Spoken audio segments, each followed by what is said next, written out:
Greetings, everyone. I'm not able to get my camera started right now, but as the producer is working on that, I'd like to welcome all of you to Career Makers on TAtech Live. This series is designed to be unlike almost every other webinar series in the talent acquisition space. We're not going to talk about best practices. We're not going to talk about technology or strategy or tactics. We're going to talk about the people, the thought leaders, the innovators, the career or the idea instigators that really make this field the success that it has been over the past 50 or 60 years.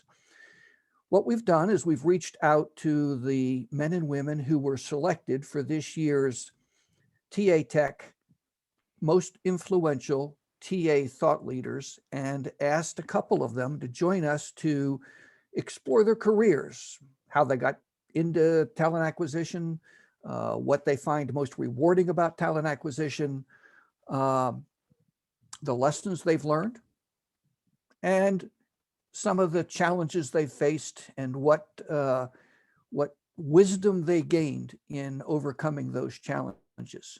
So think of this event as wisdom with a little storytelling around the edges. And our very first guest, a person I'm really excited to welcome to the show, is William Tincup.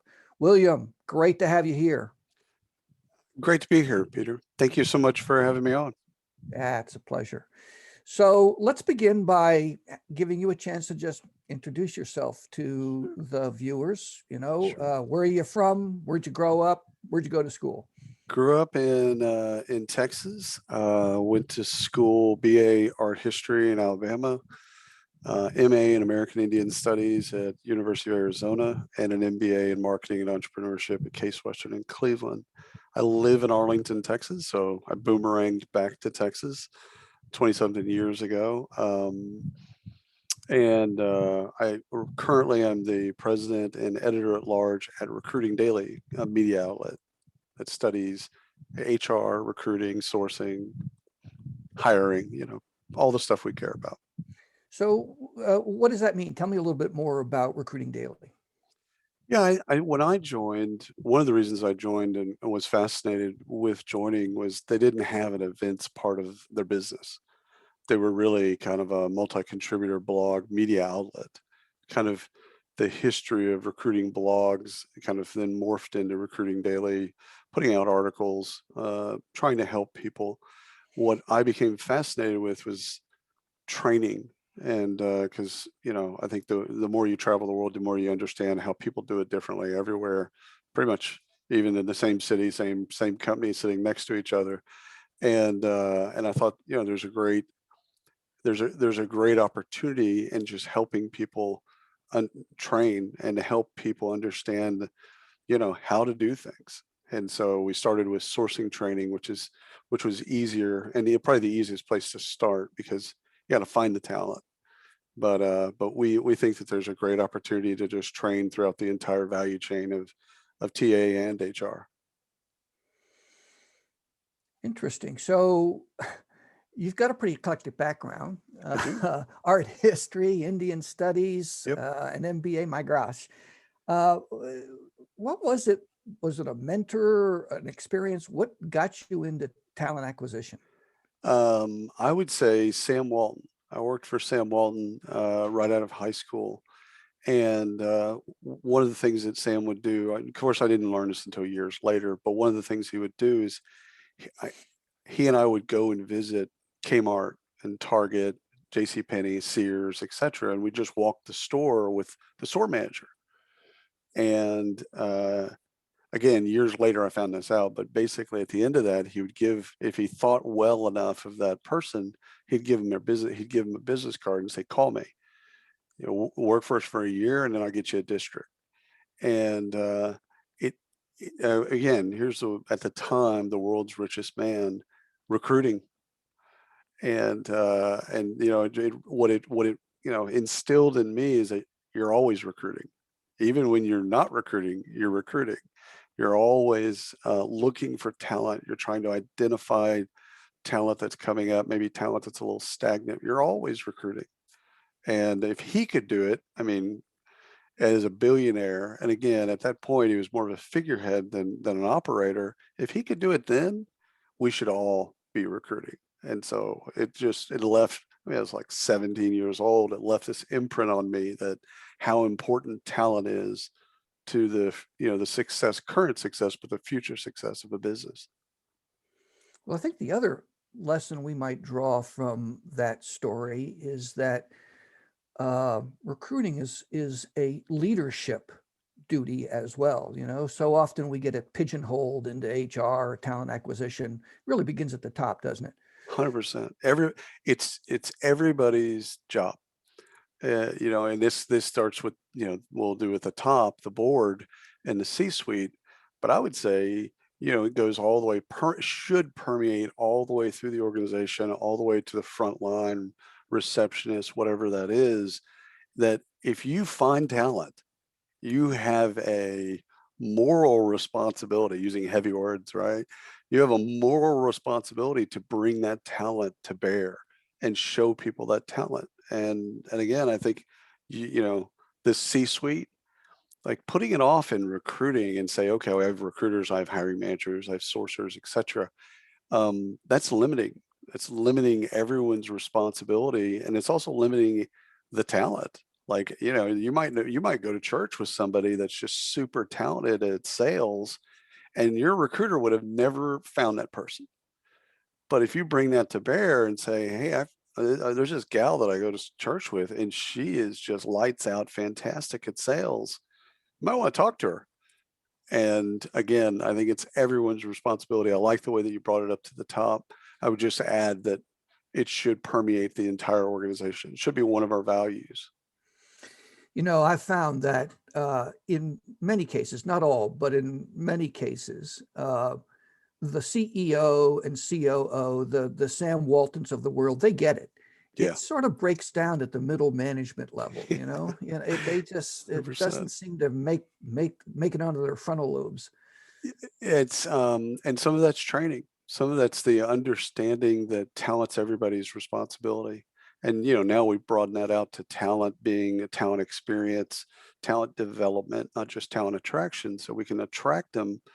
But I think you're right. Mid-managers, they haven't gotten to that next level to where they really understand how important talent is. But you also have the problem with mid-managers of they want to hoard their talent. So they've gotten to a certain spot because they've not promoted people. They've not thought of people as I'm successful because of these people that have come through me and work and they're out doing great things. They tend to be the bad managers, tend to be those big, especially middle managers. They tend to be the talent hoarders. And again, if that's a limiting, first of all, it's just a limited perspective. It's also limits your career if you hoard that talent. Yeah. You should you should be you should be the person, you should aspire to be the person where people look back at their career and they think of, you help them get to their next greatest opportunity inside the company or out. I'm an old partner in the Hay Group, which Mm, is obviously yeah, a compensation and benefits consultancy. And, oftentimes where it breaks down is what managers are incented to do. 100%. I would believe that every single manager, first line supervisor, all the way up, should have as a part of his or her report card whether they are developing and pushing talent further along to be the best they can be That's right. in each job up the chain. Well, you want the best version of the individual, the employee, while you have them. So that's changed as you and I have gotten older. That's changed because we used to look at training and development as a mechanism for the employee to then go somewhere else. And the problem with that line of thinking is, well, if we don't train them and they stay, what do we really actually have? What have we done to ourselves? It's self-inflicted wound.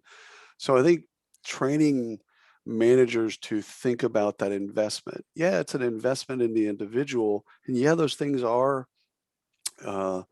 things are movable. They can take those skills and move to somewhere else. But again, if we think of talent and we think of it like younger people do now, where they think of it as gigs, not jobs, not a career, but they want to go from a gig to a gig to a gig.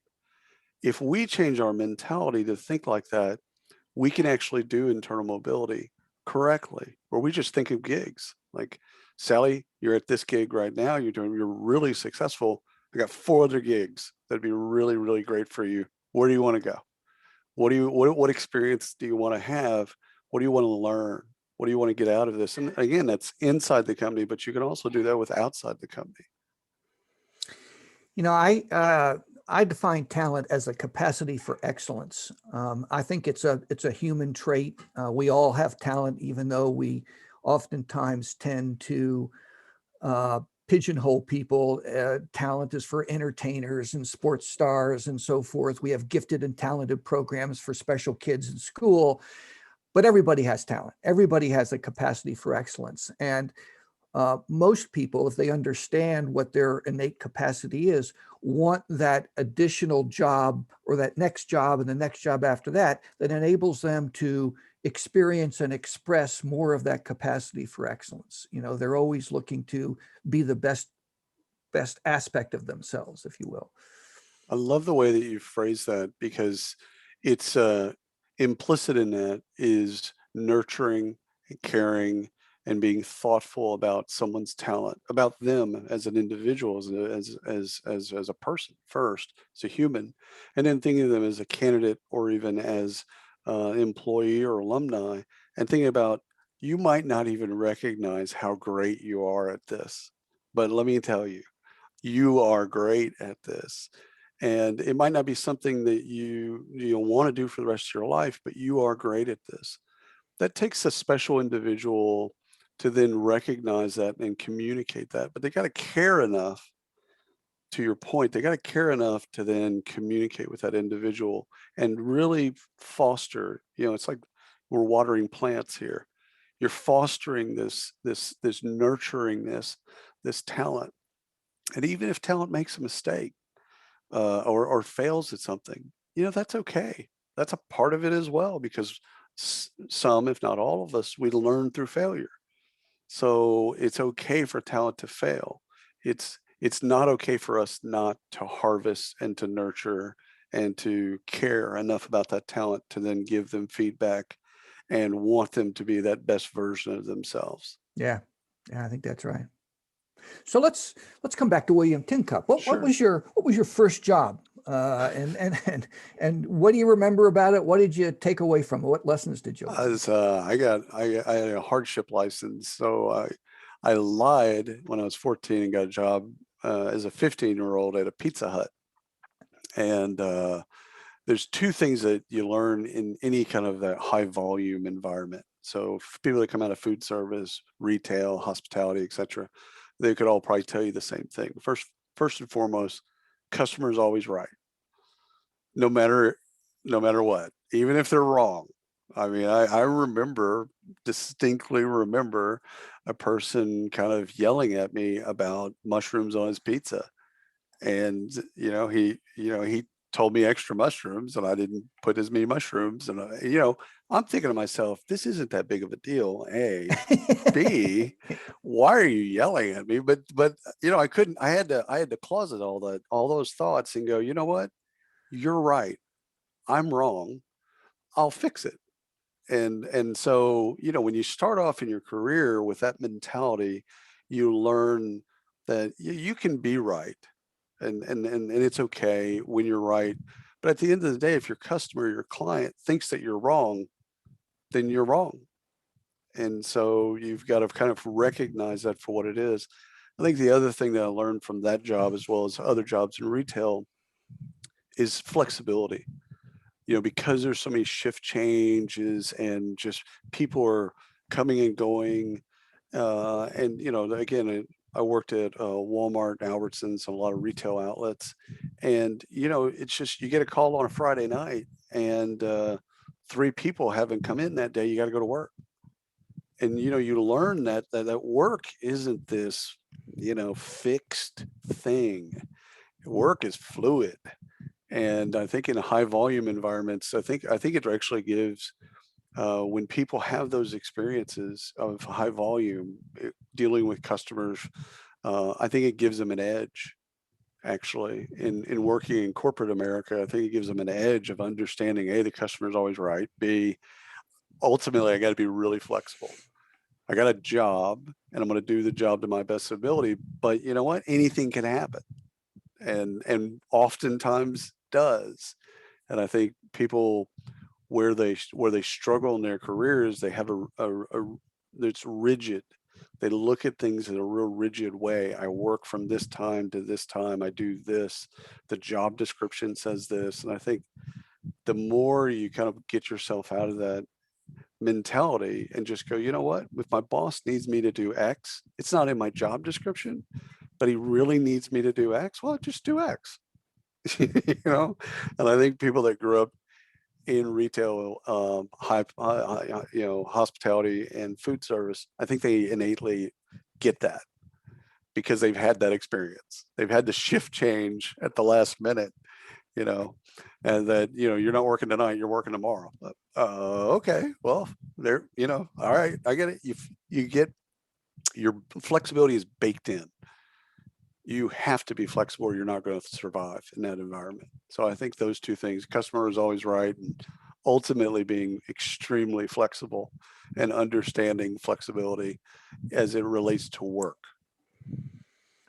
So I imagine that happened in your career a couple years ago.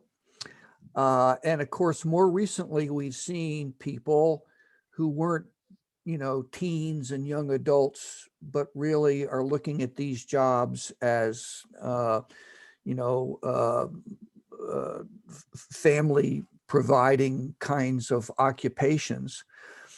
And having shift changes like that is tough for that cohort of the population because they Yep. have daycare to take care Yep. of and so forth. And we've also seen, I think more recently, people say, you know what, I love this job, but I can't do it at 12 bucks an hour Right. and raise my family. So I'm just not going to do it anymore. And these industries are really struggling right They now. are. What They are. advice would you give the folks in that particular segment of the economy to really help them connect with Well, these employees? I think the thing is you sell the truth, right? So one of the things in selling the truth is the career opportunities. And I think some companies do a really good job at showing, hey, you're going to start here successful, then you're going to move here successful, and then you're going to be here successful. So it shows somebody that yeah, it's $12 an hour, but it's not $12 an hour forever.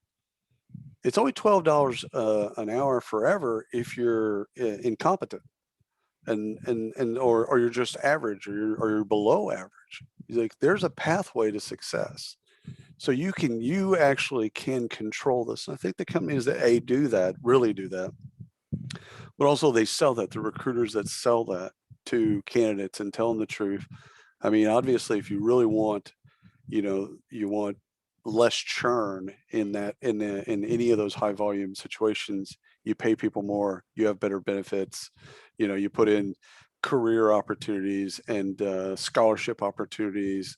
Those types of things go a long way to people that are in the situation of making $12 an hour if they can see a pathway out of it. And I think that's what we've got to do a better job of selling the hope and the reality of being able to get out of $12 an hour. So yeah, it's going to be a struggle now, but first things first. You're here for 90 days. If you're here for 90 days, we're going to pay for your school. So like we can actually help you by getting to that next place, your next best version of yourself. We can help you there. And oh, by the way, you don't have to stay on fries. That you can be the store manager inside of a year. You've got to learn all the different jobs, but you can be a store manager. Well, store manager, you're making $42,000. Again, you don't have to be 12 hours. You got to start. And I think that where we fail those candidates is we don't show them a kind of a what the military calls clear intent. It's having an idea of exactly what the mission is and where you want people to go, and giving them a real good example of, hey, listen, I think of you already as something more than a $12 an hour employee. I'm already thinking of your future, I want you to be thinking about your future. I want you to be successful in the job you're at. And then I want you to then go and do these other things. And I think if outside of just paying people more and having better benefits, I think if we just do a better job of selling that and then fulfilling upon it, of course. I agree that there are some companies out there that already get it. They do a Yep. wonderful job. There are a fair number who are still living in the 1950s, with a robust workforce. Any thoughts about how a talent acquisition or HR professional can bring their CEO or their C-suite kicking and screaming into at least the late 20th century, if not the 21st century? I'll take a hard stance on this. If they don't get it, after COVID, after March 13th, 2020, if they don't get it now, they're not going to get it. So I'll take a real kind of a harsh stance in insofar as there's only so many minutes on this planet that you have. And if somebody doesn't understand that talent eats everything else for breakfast, then go to another job. Yeah. It's not your job to try and fix them. It's not your job to save them. It's not your job to, make them happy. It's if they don't get, if they're truly leaders at this point in their career, they've either accomplished that or someone given it to them, etc. And they don't understand how important talent is, go get another job. Just it's too easy at this point. Just go get another job where they get it. You'll have a much better time, and you're not going to go through all the pain of trying to change people's mindset. Like, it's natural selections. Some salmon don't make it up the river, Peter. Some companies and some leaders aren't going to get it, and they're not going to be here. That's not your responsibility to fix them. That's a great segue into what I wanted to cover next, which was, we all face challenges in our career, challenges like that, other Right? kinds of challenges, DE&I challenges, you're responsible for recruiting, but you know that the culture coming down from the top is not supportive of diversity and inclusion. But talk a little bit about a challenge that you faced in your career and Sure. how you dealt with it and what you learned from it. So I would say years ago I had mental health, uh, let's just call it a break. And up until that point, I didn't really understand mental health, and I didn't understand other people and the importance of mental health with the talent that I interacted with, led, etc.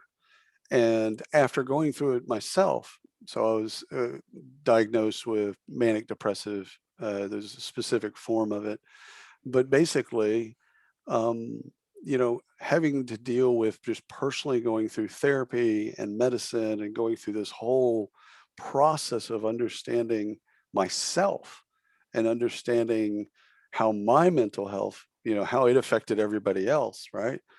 But also understanding that everybody's going through something similar. And it's either a health trauma of their own, or it's a family trauma, or it's a death, or something like that. But understanding how important and critical mental health and well-being is to talent. And again, I had to go through it painfully. I would say I had to go through it to then understand, okay, this is actually critical. And it's critical for us to talk about. It's also critical for us to then set everyone up for success and understand that, we're not all built the same. We're not Twinkies. We're not number two pencils. We're not all the same. And people need things differently from us. And it's our job as purveyors of talent is to then make sure that they have what they need so that they can be successful. That's the tools, the resources, etc. Mental health is one of those things that it was an arrow that I didn't have in my quiver. And after that, it is. Now I talk openly with people about it. It's like, hey, listen, how are you doing? This is pre-COVID, but thankfully COVID did bring a lot of empathy to work. But I mean, pre-COVID, I would ask people, how are you doing? How's your family? Is there anything that I can do personally? The job's the job. Like I'm gonna help you with a job. Like you need help with something with a job. Like that's easy. That's table stakes. but how can I make your life better? And I think the more we do that as leaders, the more people will open up, and we can actually get people the help that they need. And again, everyone's going to go through these traumas. Like, you don't go through life unscathed. You're gonna go through a trauma. It's just a question of when and how people around you are supportive. And so I think for me, I would look at that question of, prior I didn't have a great knowledge or an understanding.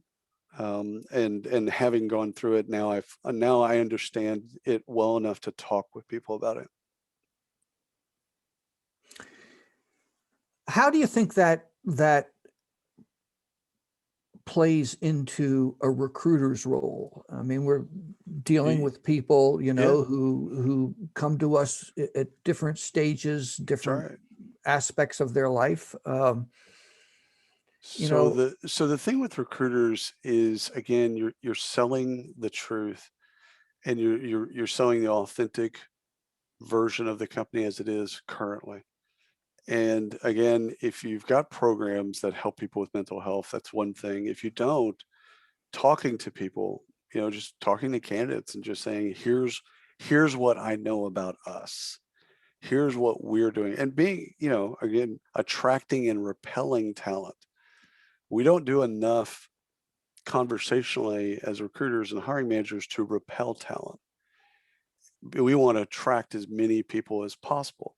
And the problem with that is we get a lot of noise that goes through the system of people that would just never be good at the job, never be good at the company.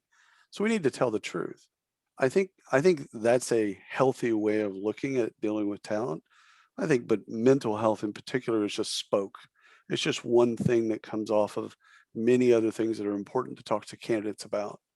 It's like, listen, and now's a great, Peter, we have a wonderful opportunity because of COVID to then be really honest with people. And well, let's not squander it. yeah, We can now have this opportunity because what we've all collectively been through, that we could just say, hey, listen, like, let's not even talk about the job for the first 10 minutes. Let's just talk about ourselves. How's your life? How's everything going? Did you lose anybody during COVID? Is, like, being more humane and human, I think, and again, we've been given this opportunity because of what we've been through. Let's take it and let's leverage it, and have better, deeper conversations with candidates. yeah. Let's stop talking about it as a benefit and start talking about it as a way of working, Yeah, and exactly. dealing with people. Yeah, yeah. Well said, Peter. Thinking of it as an EAP or as a benefit or some other little thing that we do as a perk, it's like, no, this is just how we operate. This is who we are. We actually do care. And yeah, we're going to back that up programmatically with all the things that we do, but we're going to talk about it. And then we're going to back it up with, our actions. Interesting. So that was your challenge. The flip Mhm. side of that, of course, is what have you done? What is the one thing you've done in your career that you're most proud of? Well, I've been out on the circuit for a while. So putting myself out there, writing, podcasting, speaking, doing all that stuff, right? I'm most proud when someone in any of those forums comes up to me or tells me that I helped them solve a problem. Like, I get the most reward from someone that I don't know. I'm in Singapore, global head of talent acquisition of a conglomerate comes up to me after a speech and says, you single-handedly fixed a problem that we were going to go through. And had you not done that, had you not, we would have had that problem. And I get the most enjoyment and pride out of that. Career accomplishments, I don't really even, I'm like a lot of people, I don't really even look at those things, awards and all that other stuff. It's not important to me. But those conversations or those emails or those texts or those things, that's where I get the most pride, is when someone tells me, hey, you helped me. You fixed something for me. You got me to think differently about something. I get overjoyed about those things. That's a great answer. Great answer. Okay. We're almost at the end of our interview. So I always like to conclude these sessions with giving you the opportunity, if you had a chance, based on what you know today, what advice would you give your 21-year-old self as you were about to start out on your career? I think celebrating failure, like I hid failure. I was so proud that when I failed, like I'd know I'd fail, but I'd cover it up. And I think that stymied some of my growth. That everyone fails and everyone makes mistakes, and instead of hiding those things or running from them, own it and learn from it. And I think collectively, for me, I think, the advice I'd give myself is, first of all, fail spectacularly, fail fast, own it, learn from it, don't fail the same way twice, and then seek advice from people that have done the things that you're doing. And again, it might not be the greatest advice, but seeking that advice and just asking questions.